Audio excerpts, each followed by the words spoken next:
حاضرین و ناظرین، آج کی بحث کا موضوع ہے خودی اور زمان و مکان۔ اس بحث میں زمان سے مراد ہے وقت اور مکان سے مراد ہے خلا میں کسی شے کے مقام کا تعین کرنا۔ زمان و مکان کا مسئلہ سائنسی بھی ہے، ریاضیاتی بھی ہے اور فلسفیانہ بھی ہے۔ حضرت علامہ سمجھتے تھے کہ زمان و مکان کا مسئلہ جو ہے وہ ملت اسلامیہ کے لیے زندگی موت کا مسئلہ ہے۔ کیوں؟ یہ تو ان کے افکار سے آپ کو واضح ہو جائے گا۔ زمان کے متعلق جو عام تاثر ہے ہم سب کا، وہ یہی ہے کہ اس کا ایک بہاؤ ہے، یعنی ہم سب کو وقت کے گزرنے کا احساس ہے، اور اس وقت کے گزرنے میں واقعات جو ہیں وہ رونما ہوتے ہیں۔ ایک واقعہ کے بعد دوسرا واقعہ ہماری عام زندگی جو ہے اس میں پیش آتا ہے، اور یہ جو واقعات کا تسلسل ہے اسی کو بیان کرنے کے لیے ہم پہلے اور بعد کی اصطلاح استعمال کرتے ہیں۔ لہذا ایک واقعہ اور دوسرے واقعے کے بعض اوقات درمیان میں جو وقفہ ہے، اگر اس میں کوئی واقعہ نہ ہو تو ہم اس کو خالی وقفہ وقت کا کہتے ہیں۔ یہ بات واضح ہو گئی کہ وقت عرف عام میں ایک خارجی شے ہے جس کے گزرنے کا احساس انسان کے ذہن میں اسی طرح ہوتا ہے جیسے ایک دریا بہتا چلا جا رہا ہے۔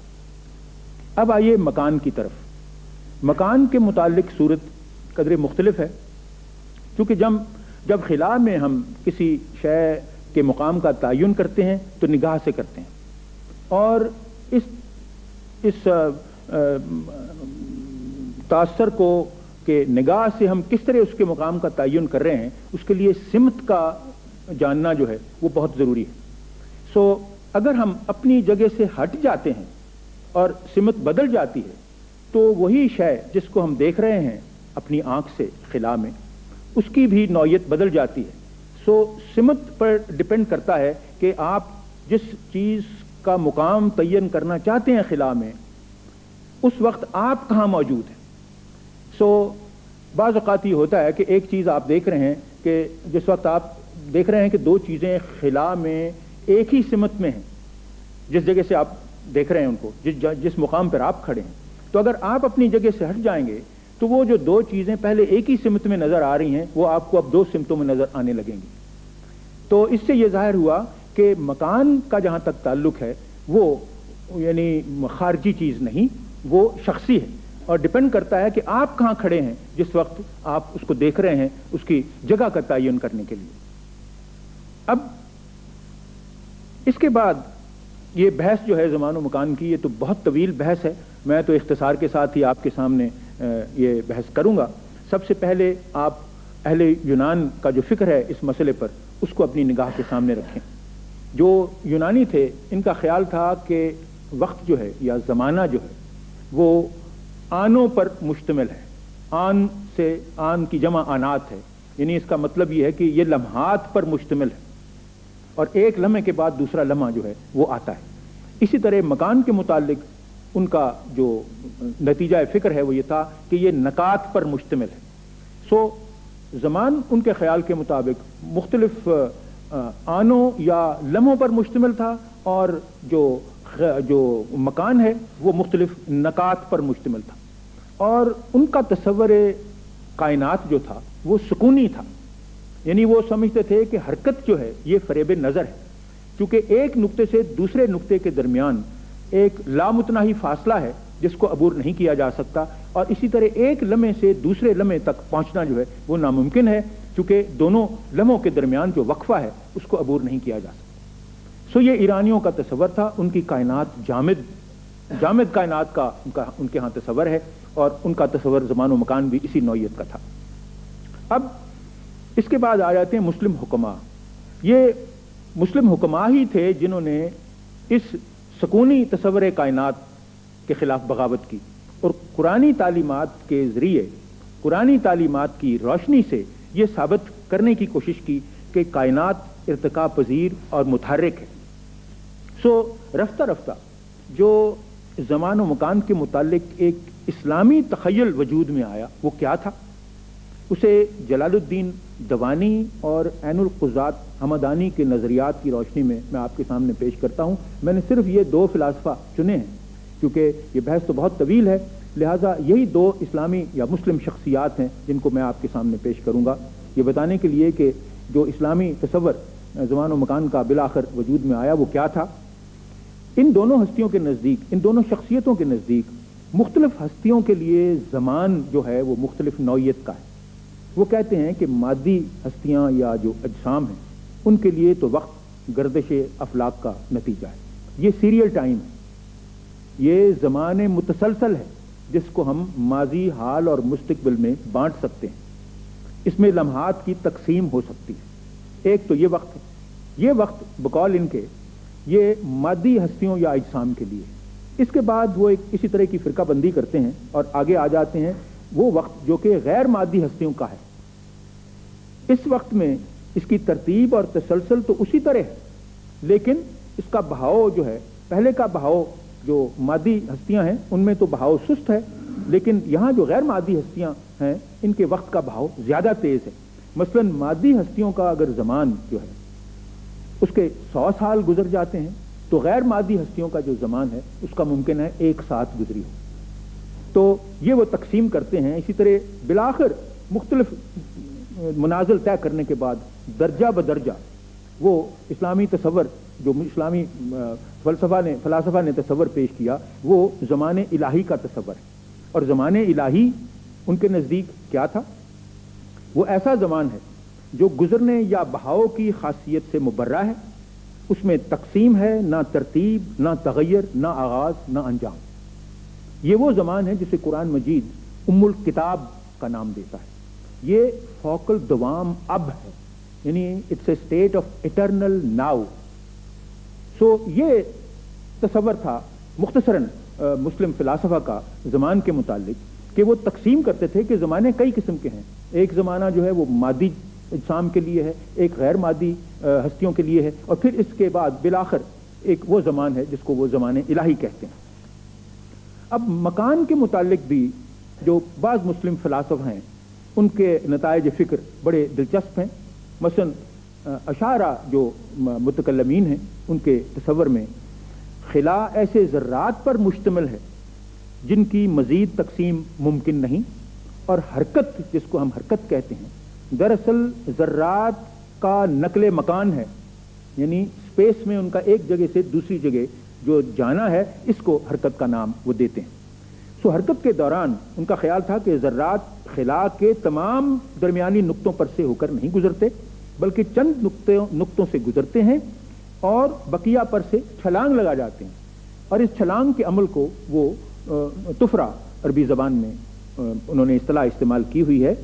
اور یہاں میں آپ کو یہ بتانا چاہتا ہوں کہ آپ خیال رکھیے کہ مکان کا یہ تصور جو اشاعرہ نے پیش کیا وہ پلانک اور بوہر کے جدید فزکس کی جو کوانٹم تھیوری ہے، کوانٹم تخیل جو ہے اس کے عین مطابق. کوانٹم تھیوری کیا ہے کہ ایک ذرہ الیکٹران جس کو پارٹیکل کہتے ہیں اپنے مرکزے یا نیوکلیس کے گرد صرف چند مخصوص مداروں ہی میں حرکت کرتا ہے، اور وہ درمیان کے جو مدار بن سکتے ہیں انہیں پھلانگ جاتا ہے. یعنی ذرے کی حرکت میں یکسانیت نہیں. آپ یہ نہیں کہہ سکتے کہ وہ ایک آرڈر کے ساتھ اپنے مرکزے کے ارد گرد گردش کر رہا ہے، بلکہ یہ ڈس آرڈرلی گردش ہے. لہذا کائنات جو ہے وہ غیر منظم ہے، وہ آرڈرلی یونیورس نہیں ہے، وہ ڈس آرڈرلی یونیورس.